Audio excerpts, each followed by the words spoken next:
Hi. Hi, my name is Anais Troncoso and I am a nurse practitioner student. Today we will be performing a head, ears, nose, and throat and neck exam. Could I please have your name? Joanna. Joanna, okay, so as part of our exam, we will be recording it as well as uploading it to YouTube. Do you consent to this? Yes, I do. Thank you. Okay, so I will go ahead and cleanse my hands first and then we will get our examination started. Okay. So as part of our exam, we will start with the inspection of the patient's head. So you will feel me, I'm gonna go ahead and touch your head. First off the base, we will inspect that the head appears to be normal cephalic. There appears to be an even hair distribution, no balding spots. We will start palpating. Let me know if there's any tenderness. We'll see for palpate for any lesions.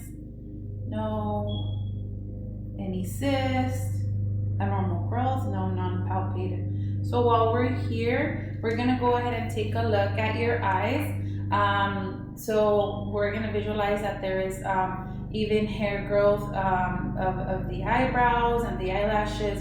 There's no drainage or crustiness forming over the eyelids. The eyes, the sclera, we're going to go ahead and start inspection of the eyes. So I'm going to raise your eyebrows first, okay? Okay.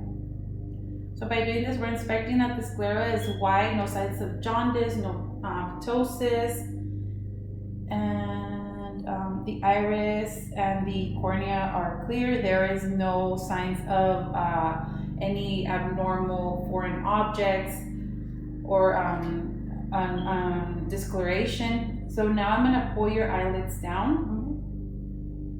We will be inspecting the conjunctiva, which is expected to be a nice pink color. Pale would be an abnormal finding. The lacrimal ducts appear to be patent with no discharge over them.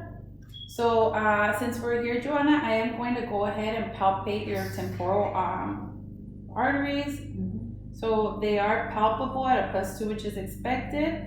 And then I will go ahead and palpate your sinuses.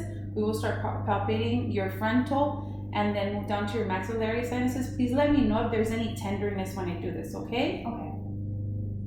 Any tenderness or pain? No. No? So we will move down, that was a frontal, we will move down to the maxillary. Any tenderness or pain? No. No? Okay. So no tenderness or being noted to the frontal and maxillary sinuses.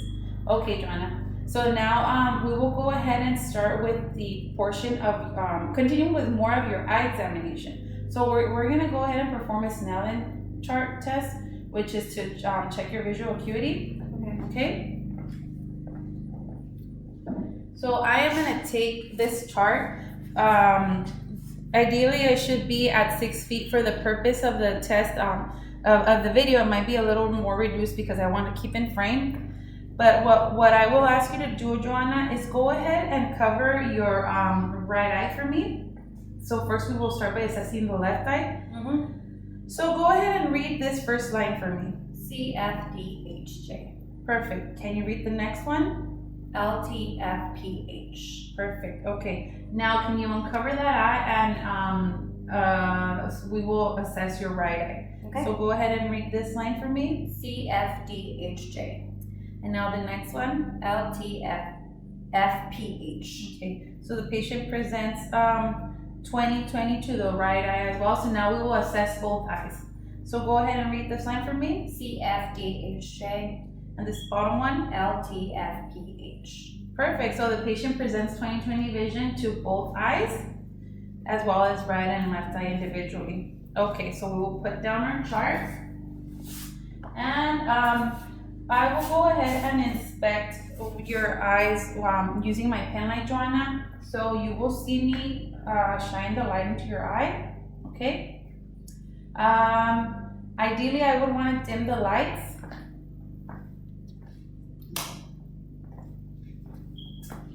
Okay. So go ahead and fixate your eyes here on my nose. Okay. Perfect. We were assessing the left eye directly.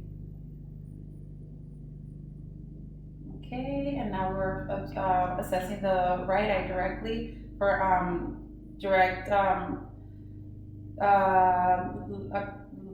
to directly see if they consent to the light. So now we will do consensual reaction. Okay. So I will shine my light at your left eye, but I will be seeing if your right eye reacts. Okay. Okay, so pupils are reactive to light consensually and directly, as when the pupils demonstrated a constriction of 5 to 2 millimeter ratio. I'm sorry, they converted from a 5 to 2 millimeter. So I will go ahead and put my pen light back, and we will continue. So we will continue, Joanna, with our extraocular movements, and this we will be assessing your ocular motor, trochlear and abducens cranial nerves, which are cranial nerves 3, 4, and 6. Okay, Joanna, so you are gonna follow my finger. So go ahead up, lateral, down, okay, and then up again, lateral, and down. Okay, so extraocular movements are intact, which are oculomotor, trochlear, and abducens. So now follow my finger, and then back. So the patient's eyes they do demonstrate an accommodation. So now go ahead and look at my finger, and then follow it. And now fixate on that light bulb over there. Perfect. Okay, and then follow it back. Good. Thank you. So we were assessing for any nystagments, which was not present, which would be a lagging of the eye movements while we're doing the extraocular movements, as well as convergence to the and accommodation to for the patient's vision to when they're fixating from an object directly in front of them, as well as far vision. Okay, so now we will continue with more of the visual examination. We're going to move on to the ophthalmoscopic exams. So let me grab my ophthalmoscope.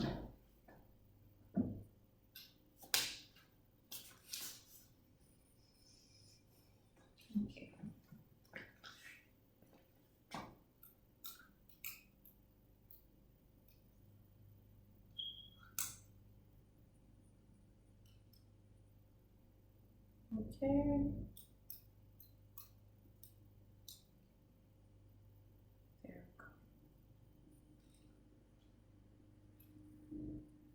go. Okay. So before we actually continue, Joanna, I need to assess your peripheral vision. So we will do the wiggle test for this. Okay. So I will start by examining each eye individually. So let me know whenever you can see my hands in the periphery of your vision, okay? Okay. And you can see my fingers coming in. There. Okay, so now we will go ahead and assess your left eye. There. Okay, and we will assess both eyes. There. So patient has intact periphery vision individually and to both eyes. So now we'll continue with the eye examination. So in order to do this, Joanna, I am going to shine my ophthalmoscope lighting into your eye. So you're going to fixate your vision directly to the side of my nose. I'm sorry, like on my earlobe. I will go ahead and assess your left eye with my left eye to begin with, okay? So just to ensure safety, I'm gonna hold out my finger like this just to make sure I don't poke you or hurt you in any way when I'm coming in. Okay. So first, we're gonna start by finding, assessing the patient's red reflex. Okay. What? Sorry, I'm nervous. I'm closing the other eye. So once we have identified the red reflex, we will start to move into the near to the patient. Okay, Joanna, so you will feel me coming in. Mm-hmm. So once the red reflex has been identified, we are able to visualize the patient's optic disc, and we'll see there is a cut to disc ratio of 3:2. We're able to visualize that there is no AV arterial venous nicking, any cotton wool spots. We can see the optic disc very clearly, and it should be in a color of a yellow to orange coloring. Okay. So now I will go ahead and assess the patient's right eye with my right eye and holding it with my right hand. Same thing, also got my finger just to ensure the patient's safety. Okay, Joanna, so go ahead and fixate on my earlobe again. Okay, so red reflex is present. So we will come in closer to the patient. Same thing. Patient has sharp disc margins, 3:2 cup ratio, disc to cup ratio. I am able to visualize the arteries, the veins. There is no nicking, no combo spots, and the optic disc is visualized. Okay, perfect. So now that we have completed that part of the examination, we will move on to the part of the ears. So let me set this back. And I'm sorry, not the ears. I'm gonna move on to her nose, then we'll go to her ears.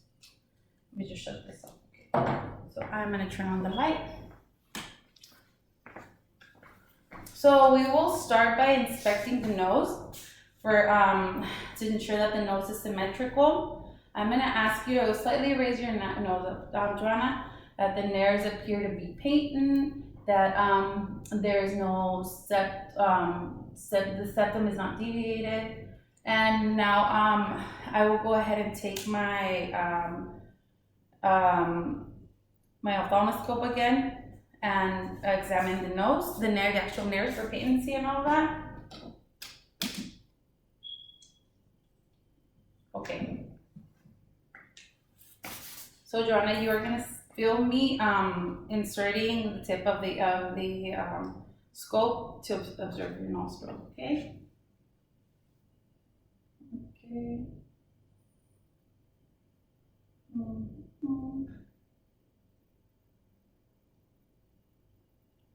So the nasal mucosa on the right nair is pink. It is the turbinates appear to be in place. There is no bogginess. There is no obstruction, and they are patent.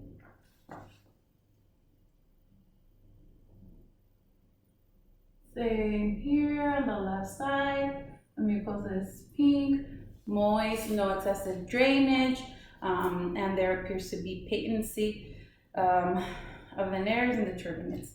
So now we will go ahead and move on to the olfactory nerve testing. So Joanna, I'm going to ask you to go ahead and occlude your right nostril for me, and go ahead and breathe out through your left. Perfect. So now do the same to the other side. Great. Okay. So go ahead and occlude your nostril. Again, your right, and now we'll check for the see if you can smell this on your left. What is that? Oregano. Okay. So now we will take and now we will go ahead and assess your right. What is this? Cinnamon. Perfect. Okay. So the patient has patent nostrils and an intact olfactory nerve to both nares. So now we will go ahead and start with the gross hearing. I'm sorry. with the crow's hearing exams. So first round, we'll start with the whisper test. Okay. So go ahead and cover your right ear for me. I will say a 2-syllable word and you will let me know if you can hear it, okay? Let me know what you're hearing. Okay. So now we will go ahead and inspect your left. Apple. Okay. So the patient has intact acuity to for the whisper test, which is expected. She can hear fine on both ears. So now we will continue with the Weber test. This is check for lateralization of sound. We would use this when we're assessing for sensorineural hearing loss. So Joanna, I am gonna take this tuning fork and place it on the top of your head. Mm-hmm. Let me know when you stop hearing or feeling the vibration, Okay. and if you feel it or hear to any of the if you hear it to any of the other sides, okay? Specifically to one side.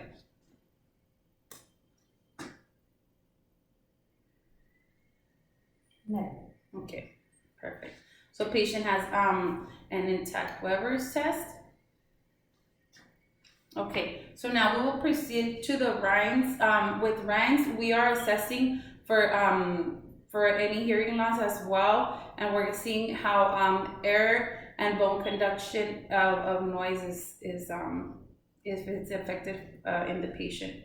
Okay, so I will take my tuning fork, Joanna. I'm gonna put this point of it on your mastoid muscle back here, and we're gonna start with the left. Okay.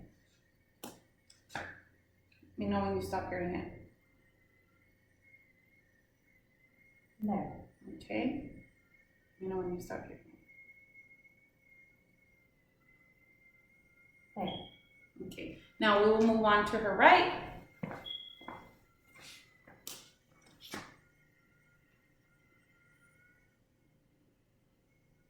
No.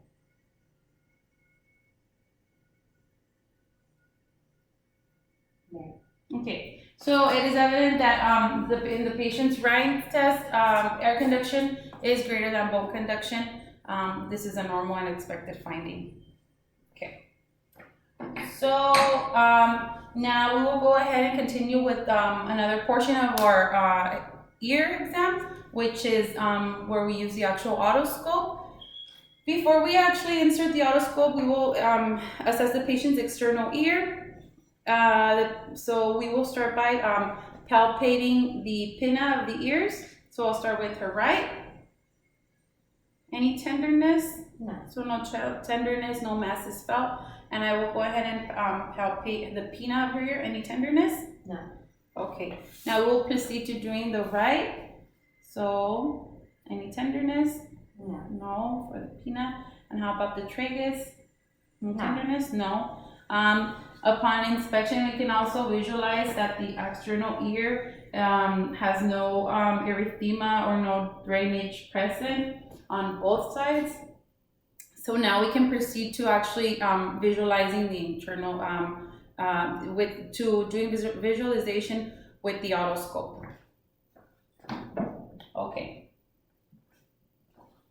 So in an adult, in order to perform our otoscopic exam, we would pull the pinna up and back. Okay, Joanna. So let me know if this is uncomfortable for you, okay? Okay.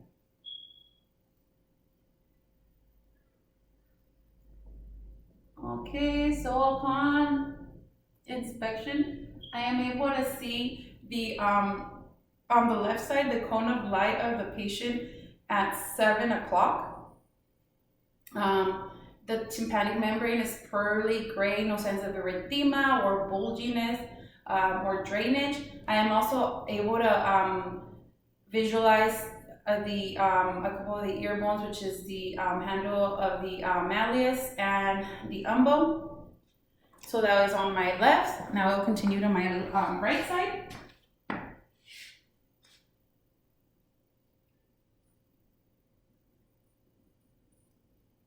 Okay, there we go, perfect. So So the patient's cone of light is present at 5 o'clock on the right side. Patient's tympanic membrane is pearly gray with no erythema, no discharge or bulging, and I can also observe the handle of the malleus as well as the umbo on the right.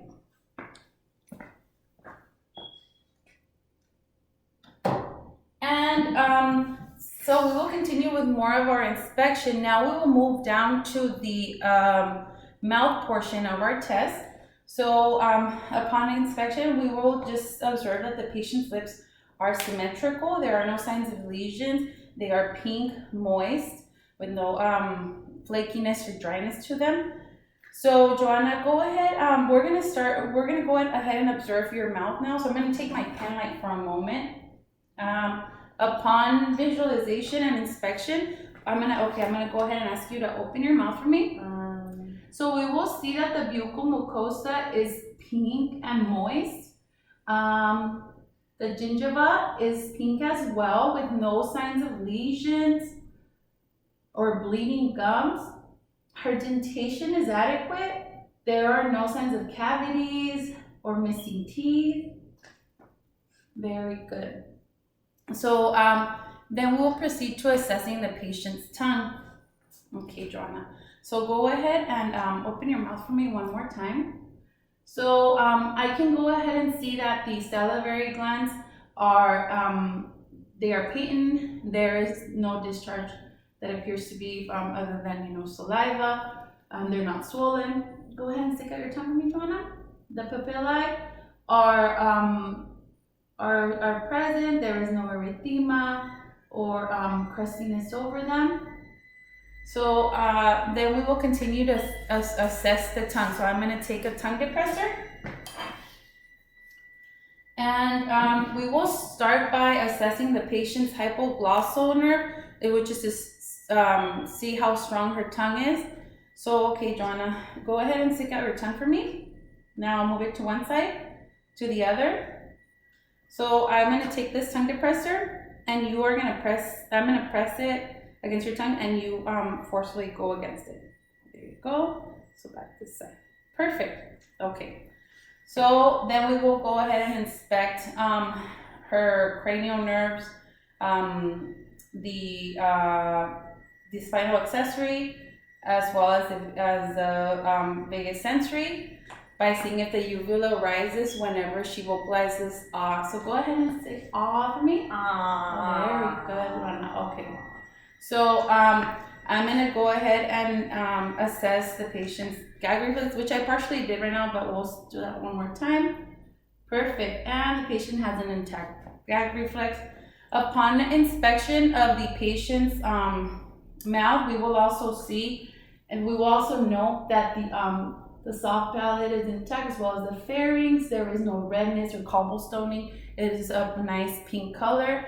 The tonsils, they are at a 0+ grading. They don't go past her pillars. There's no exudate or erythema to them. If for example they were at a grade 4, that would be of a matter of concern. That would indicate that they are actually touching each other, and it would be a sign of a pharyngitis or tonsillitis. Okay, Joanna. So let me go ahead and put this back. Okay. So now we will go ahead and proceed to making our way down. We will assess the patient's neck for any. The patient has symmetrical. The neck appears to be symmetrical and supple. Is there any tenderness in your neck, Joanna? No tenderness noted. So now we will go ahead and proceed to assessing the spinal, the trapezius muscle with the shrug. So go ahead and shrug for me. Perfect, thank you. And now go ahead and flex. And now hyperextend your neck. No pain when you did that? No. Okay. So full range of motion in the neck. And now turn to that side. Now to your left. And now go ahead and I am gonna hold my hand here, and you go ahead and try to turn against my hand. Now this way. Okay, so for range of motion and adequate strength for the neck area. So now we will go ahead and proceed to assess the patient's lymph nodes. Okay, Joanna, so we will start with the preauricular lymph nodes. We'll palpate to the postauricular. Make our way back to the occipital lymph nodes. So the lymph nodes, if they are palpable and tender, they might be an indicator of infection. If we feel them fixed and matted, that might be a sign of a malignancy, which would cause for more detailed examination. Now we'll go ahead and make our way down. We will proceed with the anterior cervical, posterior cervical, supraclavicular, and infraclavicular. Very good. No tenderness in any of the nodes? No. So now we will go ahead and assess your submandibular.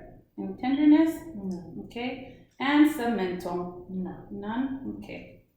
Alrighty. So now we will go ahead and proceed with assessing the patient's thyroid.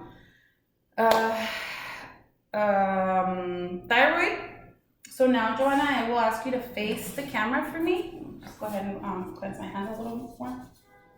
Okay. Alrighty. So prior to assessing for the thyroid gland, let me just ensure that the patient's trachea is midline before I start, palpating even more, which it is. It's right at midline. At a transgenital view, we can see that the patient's there is no, an observation of the thyroid gland, there is no goiter present or enlargement that would indicate any thyroid disease. So before we're gonna proceed to assessing the thyroid gland, let's explain it to the patient so they don't feel we're just gonna go off and choke them. So Joanna, you will feel me begin to palpate. I will go ahead and first, I'm gonna place my hands behind, I'm gonna stand behind you and place my hands here. So I am going to find the top of the thyroid cartilage. That will be the first landmark. We can just go straight down from the segmental area. And then work my way down to the cricoid cartilage. Once we secure that area, we make our way down to the first two rings of the tracheum. Once we're there, that is actually where the thyroid gland is actually situated, not on top where we always think it's at the Adam's apple. So we will wrap our fingers around the patient's neck with our pads smoothly down. I said we were gonna choke the patient, but we're not. Okay, Joanna, so I am gonna slightly move my fingers to the side and go ahead and swallow for me. Okay. Now go ahead and swallow one more time. So we're assessing to see if there is any deviation or any movement of the thyroid. So now I am gonna you are gonna feel me pressing my fingers on your left side, and I'm gonna palpate on pressing my fingers on your left, and I'm gonna palpate on the right for your thyroid. Any pain or tenderness? No. Okay. I will do so the same on the opposite side. Any pain or tenderness? No. So the thyroid gland should not be palpable in a healthy young woman as Joanna. If it were, then as I said, we would proceed to more examination, which might be indicative of a thyroid disease. Well, thank you, Joanna. That concludes our head, ears, nose, and throat and neck examination. Do you have any other questions for me? No. No? Well, thank you so much. And the nurse will come in and assess you, okay? Okay.